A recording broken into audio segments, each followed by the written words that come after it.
ಹಿಂದೂ ದರ್ಶನ ಸಾರ ಪುಸ್ತಕದ ಪರಿಚಯದ ಮುಂದುವರೆದ ಭಾಗವನ್ನು ಇವತ್ತು ನೋಡೋಣ.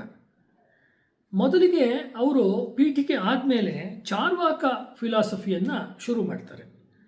ಚಾರ್ವಾಕರ ಬಗ್ಗೆ ಬೇರೆ ಗ್ರಂಥಗಳಲ್ಲಿ ನೋಡುವಾಗ ಚಾರ್ವಾಕರನ್ನ ತುಂಬ ಚೆನ್ನಾಗಿ ಅವರು ಸರ್ವದರ್ಶನ ಸಂಗ್ರಹ ಬಿಟ್ಟರೆ ಸಮ್ಮರೈಸ್ ಮಾಡಲ್ಲ. ಒಂದು ರೀತಿ ಟೀಕೆ ಅಥವಾ ನಿಂದನೆ ಮಾಡೋ ದೃಷ್ಟಿಯಿಂದನೇ ಚಾರ್ವಾಕರನ್ನು ತಗೊಳ್ಳೋ ಸಂದರ್ಭಗಳು ಉಂಟು ನಮ್ಮಲ್ಲಿ. ಇವರು ಈ ಚಾರ್ವಾಕ ಮತದ ಗುಣಾಂಶ ಅಂತಲೇ ಒಂದು ಸಬ್ ಹೆಡ್ಡಿಂಗನ್ನು ಕೊಟ್ಟಿದ್ದಾರೆ. ಲಕ್ಷ್ಮೀಪುರಂ ಶ್ರೀನಿವಾಸಾಚಾರ್ಯ ಇದು ನನಗೆ ತುಂಬ ಇಷ್ಟ ಆಯಿತು. ಪುಟ 15ರಲ್ಲಿ ಬರುತ್ತೆ ಇದು. ಈ ಚಾರ್ವಾಕ ಮತವನ್ನು ಎಲ್ಲರೂ ಖಂಡಿಸಿರುವರು ಇದರಲ್ಲಿರುವ ಗುಣಾಂಶವನ್ನು ಗಮನಿಸಬೇಕು. ಅಂದರೆ ಯಾವುದೇ ಫಿಲಾಸಫಿ ನೋಡುವಾಗ ಅದರ ಮೈನಸ್ ಮಾತ್ರ ನೋಡಬಾರ್ದು, ಪ್ಲಸ್ ಮನುಷ್ಯ ಕುಲಕ್ಕೆ ಅದು ಕೊಟ್ಟಿರುವ ಕೊಡುಗೆ ಏನು ಅಂತ ನೋಡಬೇಕು. ಈ ದರ್ಶನವು ಪರಮಶಾಂತಿಗೆ ಕಾರಣವಾಗಿರುವುದು. ಚಾರ್ವಾಕ ದರ್ಶನದಿಂದ ಪರಮಶಾಂತಿ ಹೇಗಪ್ಪ ಅಂತ ಶ್ರೀನಿವಾಸಾಚಾರ್ಯ ಅವರು ಹೇಳ್ತಾರೆ ಅಂದರೆ, ನೋಡಿ ಇದು ಅವ್ರದ್ದೇ ಮಾತು. ಈ ಮತದವರು ನಶ್ವರವಾದ ದೇಹಕ್ಕಿಂತಲೂ ಬೇರೆಯಾದ ಶಾಶ್ವತನಾದ ಆತ್ಮವನ್ನು ಒಪ್ಪುವುದಿಲ್ಲ ಎಂದರೆ ಎಲ್ಲ ಅನರ್ಥಕ್ಕೂ ಕಾರಣವಾದ ಅಹಂಕಾರವೆಂಬ ಅಭಿಮಾನವನ್ನೇ ನಿರ್ಮೂಲ ಮಾಡಿದ ಹಾಗಾಯಿತು. ಶಾಶ್ವತವಾದ ಅಹಂಕಾರವಿದ್ದಲ್ಲಿ ವೈರಾಗ್ಯ ಶಾಂತಿ ಎಂಬುದು ಹೇಗೆ?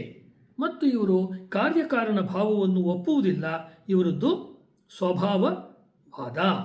ಒಂದು ಬೀಜವು ಭೂಮಿಯಲ್ಲಿ ಬಿದ್ದರೆ ಬೀಜಶಕ್ತಿಯಿಂದಲೇ ಮೊಳಕೆಗಳಾಗಿ ಎಲೆಗಳಾಗಿ ದಂಟಾಗಿ ಪುಷ್ಪವಾಗಿ ಫಲವಾಗುತ್ತದೆ. ಇದಕ್ಕೆ ಸ್ವಭಾವವಾದವೆಂದು ಹೆಸರು. ಇಲ್ಲಿ ನಿಮಿತ್ತ ಕಾರಣವು ಕಂಡುಬರುವುದಿಲ್ಲ.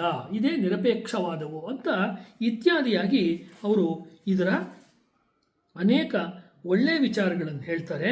ಮತ್ತು ಚಾರ್ವಾಕ ಮತ ಹೇಳೋದೇನು?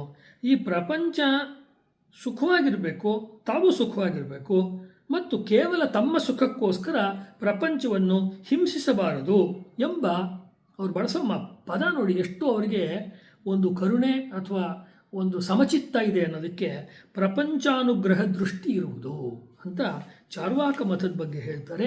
ಹಾಗಾಗಿ ಚಾರ್ವಾಕ ಫಿಲಾಸಫಿಯನ್ನು ಓದೋರು ಲೋಕಾಯತ ಇತ್ಯಾದಿ ದೇವಿ ಪ್ರಸಾದ್ ಚಟ್ಟೋಪಾಧ್ಯಾಯರ ಪುಸ್ತಕ ಇತ್ಯಾದಿ ಓದೋಕ್ಕಿಂತ ಮೊದಲು ಒಂದು ಸಮಚಿತ್ತವಾಗಿ ಒಬ್ಬ ವೈದಿಕ ವಿದ್ವಾಂಸರು ಚಾರ್ವಾಕ ದರ್ಶನದ ಖಂಡನೆ ಮತ್ತು ಅದರ ಗುಣಾಂಶಗಳನ್ನು ಏನು ಕೊಟ್ಟಿದ್ದಾರೆ ಅಂತ ನೋಡೋದಕ್ಕೆ ಹಿಂದೂ ದರ್ಶನ ಸಾರವಲ್ಲದೆ ನಮಗೆ ಬೇರೆ ಉಪಾಯವೇ ಇಲ್ಲ.